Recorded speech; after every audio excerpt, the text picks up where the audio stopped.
Meno Warriors, welcome back to my channel. My name is Kate Hartley, where I share a weekly video with you every Monday about something related to menopause. Today I'm going to talk about intermittent fasting and why it might not be working for you any longer. It is something that I used to follow very successfully, and then all of a sudden it didn't seem to work as well. And I get loads and loads of messages from ladies around the world, and the ones that I work with in my body confidence group, all saying, or most of them saying, it's no longer working, what's going on? And today I'm going to break it down into why that might be happening. So first of all, I'm going to sort of talk a little bit about the why you might want to intermittent fast, the benefits of it, the cons of it, and also why it may no longer be working for you, and things that you can do to make sure that you are maintaining a healthy weight through your perimenopause and postmenopausal years. Most importantly, that you just feel flipping fabulous. That is my main aim with this. I'm 53. I don't take HRT. I never have done. I have nothing against HRT. I've just never needed to. I get a lot of ladies who message me because they can't actually take HRT. So I think it's really important that we understand that we are all entirely unique. You might still be doing intermittent fasting and thinking, oh no, heck, Kate, it really, really works for me. If it does, stick with it.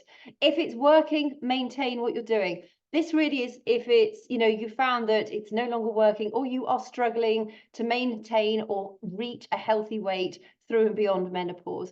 Because one of the worst things that you can do, and I'd hate for this to happen to you, is that you think, because I nearly did this, just like, well, I'm just going to get fatter. I've got middle age and this is just what happens.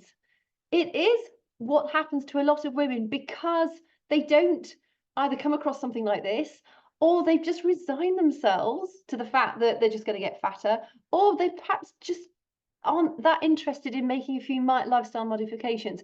It doesn't take a lot, in actual fact, to get great results. And I think you'll be really happy when I share with you what has worked for me really, really well. Also, the ladies that I work with have ended up eating more. And it's actually given the pleasure back to food. Food should be fun. Life is stressful enough. We don't want to be bloody. I mean, I do not know how people do these calorie counting things. For me, it's just like, I'd rather pick out my eyeballs with a rusty fork. The joys of eating for healthy weight management are so, they contribute so much to your life. At least let's enjoy our food and look forward to food and not think, oh, should I be eating that? Shouldn't I be eating that? Does that fit within this calorie bracket? Da-di-da-di-da. Just enjoy food. It is a lot simpler than you think it needs to be, and I'm hopefully going to unpack some of that today. By the way, if you've not yet subscribed, please make sure you do so that you don't miss out on future episodes. You can also click the bell icon, which will notify you whenever I share a new video. And if you find this helpful, please give it a thumbs up. Also, in the description box below this, you will get access to my free menopause weight loss guide and also my free powerful proteins guide, which you are going to find really helpful when I get into the content of today's video. So what is intermittent fasting? There are various ways of doing it. I started off eating normally 5 days a week, and then I would pretty much fast for 2 days at the weekend. It was awful. I felt quite accomplished once I'd done it, but it really was like being told to get into the car. I'm a complete wimp with cold water. I love water, but I'm a real wimp with it. And it's the sort of buzz that I get after I've managed to get into cold water and then get out again. It's just like, I survived. I did get an endorphin rush off it after it. It did help me maintain a really healthy weight for a few years in my sort of early menopausal years. But it was hard to do. Now, when you follow that sort of 1 day or 2 day a week intermittent fasting regime, what you really need to be doing is aiming to eat just one meal, and that one meal should be no more between about 500 and 800 calories. Admittedly, I tended to try and keep it on the lower side. That also means no milk or sugar in your drinks. If you have tea and coffee, it's water or black tea, black coffee. In fact, one of the best things about that is that I actually started to drink black tea. And now I can't understand why people would ever put milk in it. It's kind of weird. I don't have it strong, but I love black tea. It's so refreshing. The other way is to just do that for 1 day out of 6 or out of the 7. So you fast for 1 day and the 6 other days you eat normally. And I suppose the most common one is 16-8. That is then what I started to do afterwards. I don't really like eating breakfast in the morning, and so it was dead easy for me to do that. I would try and eat my evening meal no later than 7 p.m. and I'd have my first meal at around about, to break the fast, at around about 11 a.m., 12 p.m. And sometimes it would be 1 or 2 in the afternoon. That used to work as well. And I could do that pretty easily because I'm not a great breakfast eater. And I've had to make a few tweaks recently, and I've noticed a massive difference in how I feel, how my body looks, weight or fat loss. Other people do it more extreme. It can even be down to 1 meal a day. A lot of people get it to the extreme where they just eat within like a 4-hour window, or like I say, just 1 meal a day. I don't know how they manage that. Like I say, if it works for you, keep up with it. If it doesn't, this is going to be helpful for you. So firstly, the pros of intermittent fasting. If you are pre-diabetic or diabetes 2, intermittent fasting can be really good because it helps to increase your sensitivity to insulin. It helps your pancreas work more effectively. So it could be something that you want to do in order to get out of your diabetes 2, because you can lifestyle your way out of diabetes 2 into a healthier regime, and then maybe start to eat more regularly, as I'm going to suggest later. If you are doing the calorie counting method, intermittent fasting is, I think, easier because it takes away that having to count what you eat, the calories of what you're eating. You know that you just eat within a certain window, and so pretty much you're allowed to eat what you want to eat, with caveats. Another benefit is that it does give your digestive system time to rest.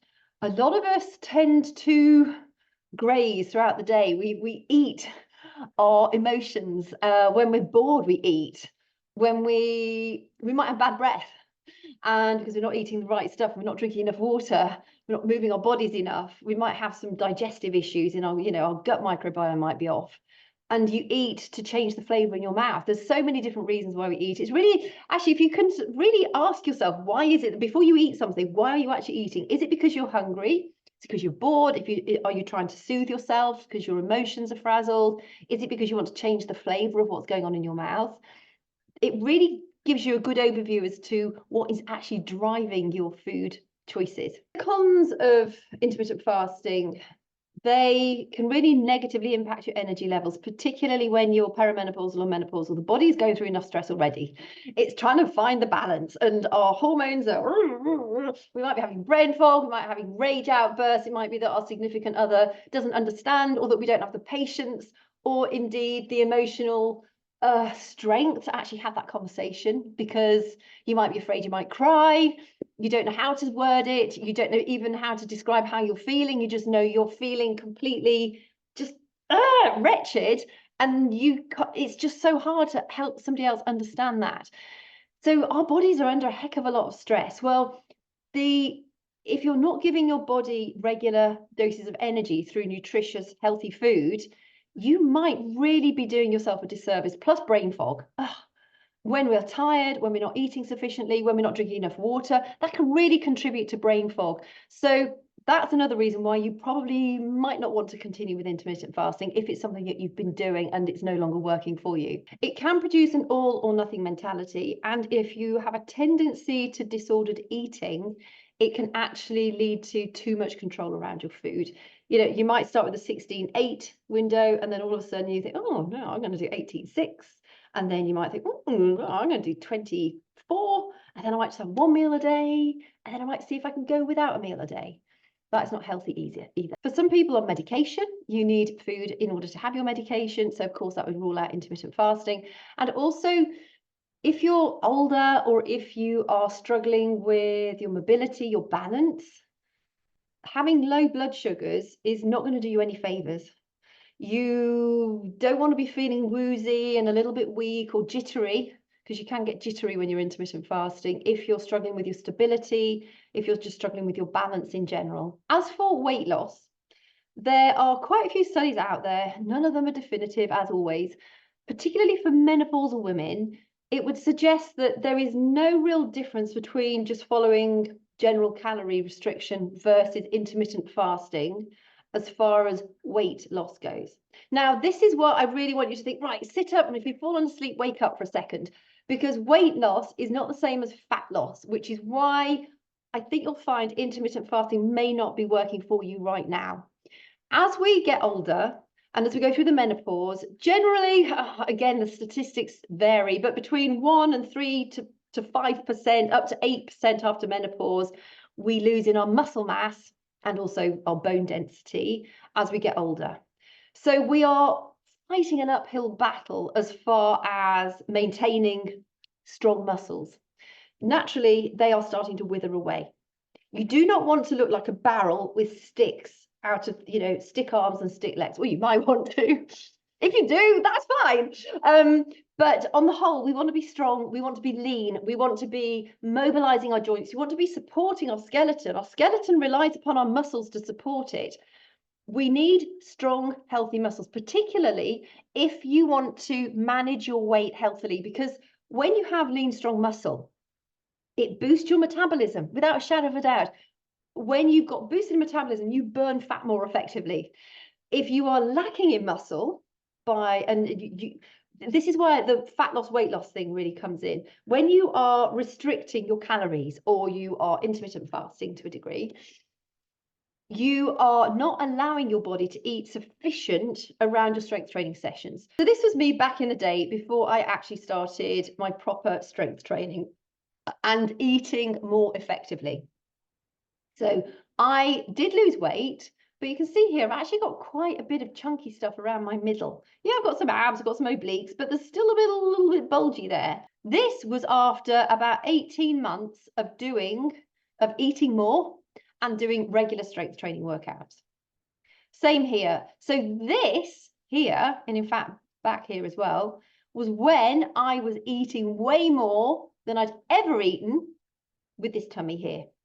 And I will explain that in a bit more detail. Again, there's a few more photos here just to compare. They are all me. Unfortunately, my face is, well, no thanks. Unfortunately, my face isn't on any of them. I'm really apologise for that. My bum's right in your face there. But it does sort of help to show that you can not only get great results with your with strength training, but more importantly, let's go back to the belly ones.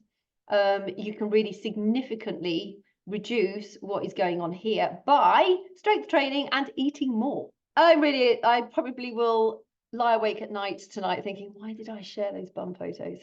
But I just want you to understand, when you're getting older, a lot of people say to me, oh, but I'm never going to feel confident in my body again. To be quite honest, I do this because I strength train because I want a strong, capable body. I'm single. I do a lot of my DIY. I work in the garden a lot. I want to be strong. I want to be able to do things that normally the man would do that I can do easily. I don't want to get old and be frail and withered. I may as well not still be alive then. If I cannot have my strength and vitality, I don't think I'd want a life like that. So I'm really focused on strength training because it helps me maintain a healthy weight, but also because it gives you joy in your life. It really gives you a sense of control, even not just physically, but mentally too. So when we have more muscle in our body, like I said, it spikes your metabolism, which makes you burn fat more effectively. But this is where the weight fat burning thing comes into play. When you're building muscle, you are not going to be losing so much weight because you'll be burning fat, but replacing it with lean muscle, which is what you want to happen. The lean muscle will help you prevent sarcopenia, which is muscle softening. Like I said, muscle naturally atrophies as we get older. It'll also help reduce or prevent you getting osteoporosis, the brittle bone disease. When you've got strong muscles, the muscles pull on the bones via the tendons. We want that to happen because by that pulling sensation and by using heavy weights and also using the benefit of gravity, you're making your bones more dense, which is what you want. Because so many, the stats of people who go into hospital with a hip fracture and they never come out because often a secondary complication, nobody expects to have a hip fracture. Accidents happen. It's like you go driving on the road. Oh, I'm not going to have an accident. That's why it's called an accident. We didn't expect for it to happen. Something untoward happened which caused us to have a crash or fall over and break our hip. You do not want that to be happening to you. Also, even if you come out of hospital alive, you're still, all that muscle will have atrophied by the time you've healed from your hip fracture. It is so important that you keep yourself lean and strong. So weight loss is not really what you want to focus on. You want to focus on fat loss, effective fat loss. And if you're strength training, you're going to want to make sure that you're eating protein before and after your strength training session. It's actually quite hard to eat as much protein as you need to in order to make healthy lean muscle. I went into it in detail a little while back, which is why I created that powerful proteins guide, because I thought I need to know the best sources of protein so I can eat enough of them through the day to make sure I'm eating sufficient protein. I started doing this about 3 or 4 months ago now. Instead, and I had to get out of the intermittent fasting thing, thinking, oh, it's something I've done for a while, but it's no longer working very well. But what if I stop it? Am I just going to pile on the weight? No.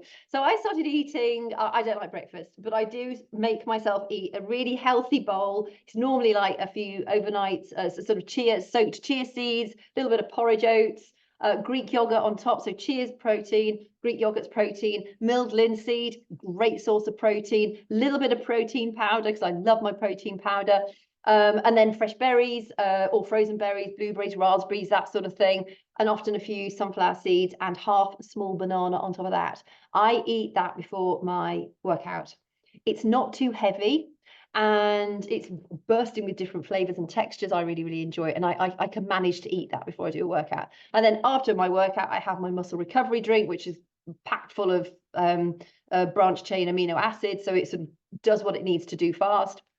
And then I make sure I'm eating, I have other windows through the day when I'm eating lean, healthy protein.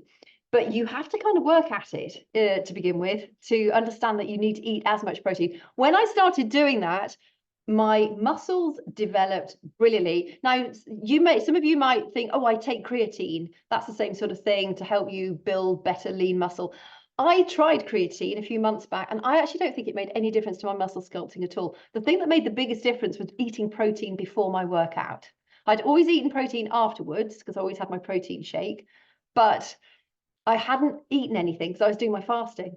When I started the protein meal before my workout, it made the biggest difference.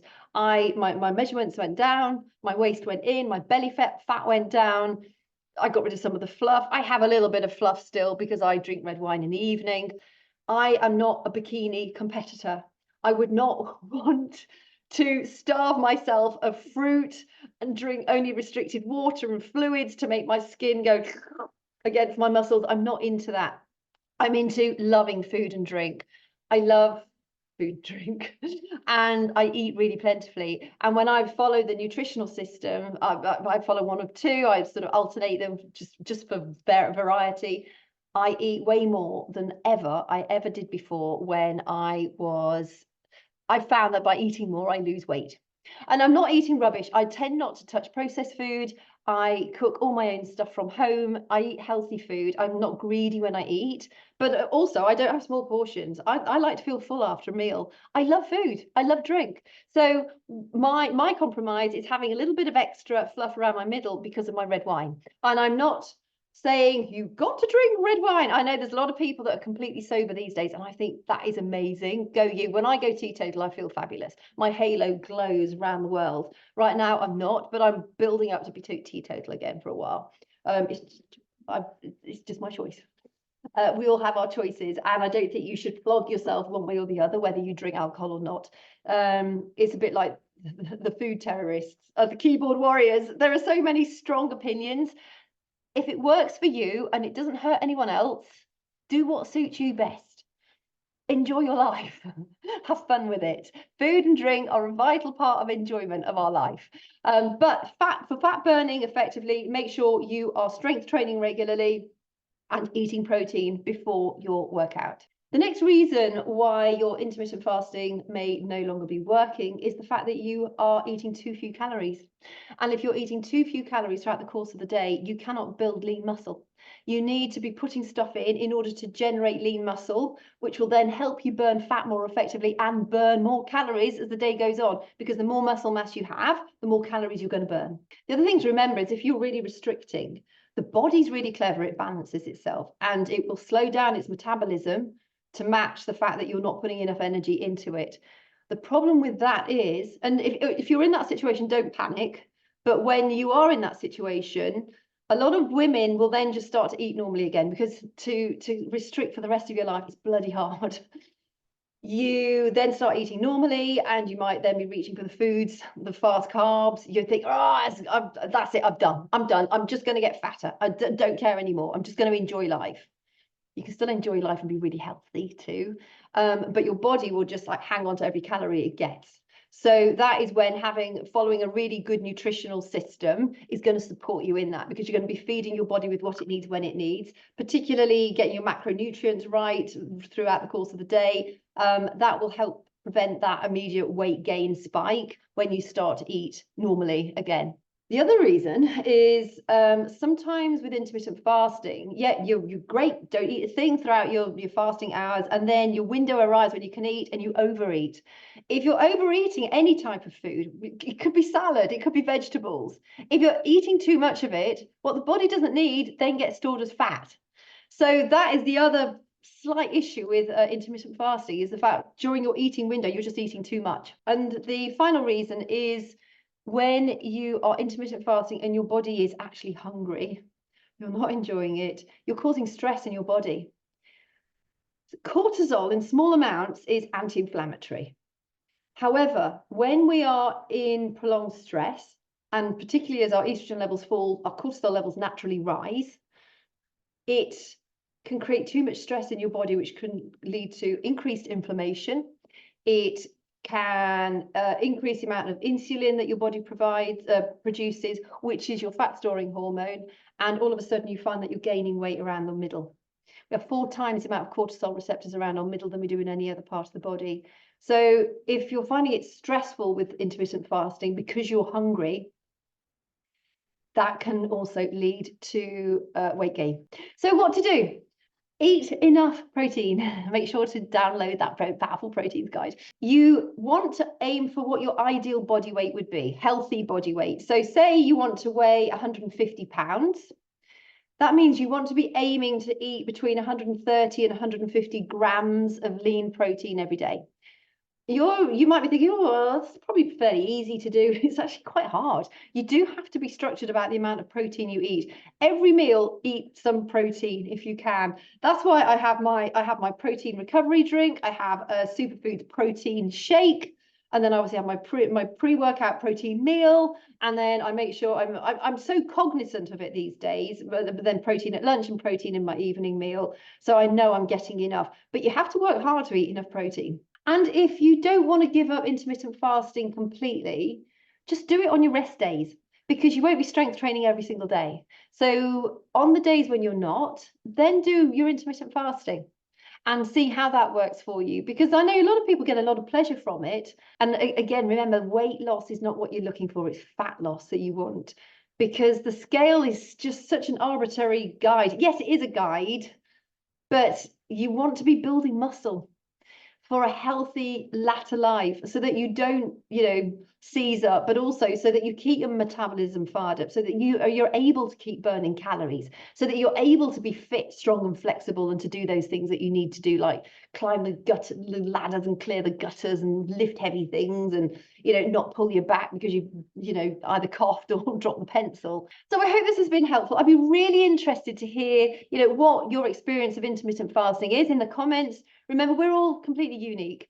It might still be working for you, and if it is, keep doing it. I'd love to hear how that's working, what sort of intermittent fasting window you use. If it's no longer working, try what I've suggested in today's video: more protein, strength train. If you want some help getting started, click the form to get my sparkle back. I will be in touch with you, because you will learn all about nutrition to support you, to keep you energized, to help to balance your hormones. You'll find that food will become so pleasurable again. And you'll also get access to some amazing workout programs that will keep you building muscle, that will keep you feeling bloody fantastic. I mean, at the age of 53, yeah, there are days I feel crappy, but On the whole, I feel fabulous. I've got more energy now than I did in my 20s, absolutely hands down. And the most important thing is that I actually feel in control of where my life is going. And I know that if I'm not feeling so great the next day, it's probably because it's down to something I've eaten or drunk on the day before. I had some champagne the other night. I felt bloody awful the next day. My joints ached, which is also why it's so important to track your food and drink, because that's the only thing that changed. So I'm pretty sure it was that caused the problem. The next day afterwards, even though last night I slept so badly because we've had a poorly puppy, joints are fine. I didn't have any fizz. I actually didn't even eat dinner last night because of looking after the puppy. So I did do intermittent fasting by accident, didn't mean to. I think also just be relaxed about your approach to it. There is so much confusing information out there. Marketing food labels are responsible for so much misinformation because they are so misleading. I highly recommend just to prepare your own food as much as you can from home. Avoid buying packaged goods. Even if it says healthy on the pack, it's highly likely it's not healthy. And just enjoy food again. Allow yourself to really enjoy food and drink. Like I say, I eat more now than I've eaten in years, and my fat loss has I've lost fat. I feel lean, I feel strong, I feel confident, I've got energy, my hormones are balanced, and it's so easy for you to achieve that as well. It is completely doable. And if you're feeling a bit stuck, just send me a message or come and find me on Instagram, because I know in the comments sometimes you don't want to leave like more personal stuff. If you find me on Instagram or Facebook at Kate Hartley UK, come and find me on there, send me a private message and I'll get back in touch with you. Thank you for your company today and hope you found it helpful. Remember to give it a thumbs up and subscribe if you've not already done so. Talk to you soon.